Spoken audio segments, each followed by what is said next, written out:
According to Sheets, the project describes the genius of an incredible experience where African American students demonstrated and applied their cultural knowledge to acquire new understandings. These understandings take on the form of 8 pedagogical dimensions. The first dimension, diversity and consciousness of differences, dispelled prevalent stereotypes and prejudicial attitudes regarding African American people and culture.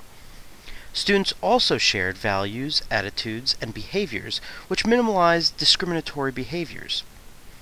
And students became aware of discriminatory practices they wished to change.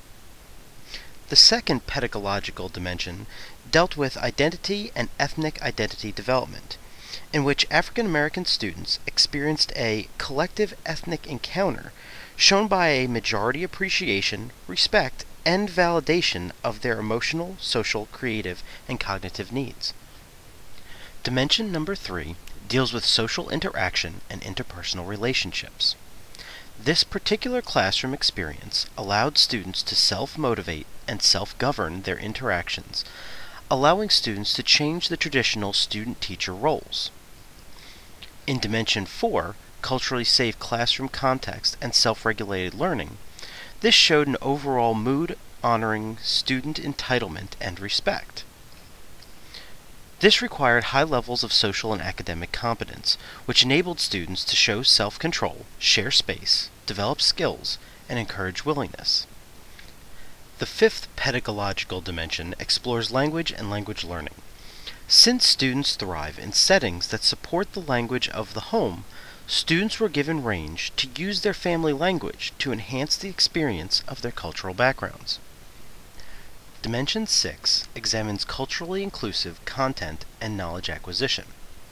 During the 6-week project, students learned African American content through African American perspectives. This allowed students to become more involved and interested in work connected to their cultural background. For Dimension 7, it focused on interaction and reasoning skills.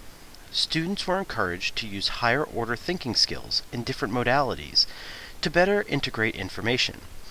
This shift allowed students to freely apply their cultural knowledge, languages, and ethnic habits to structural design.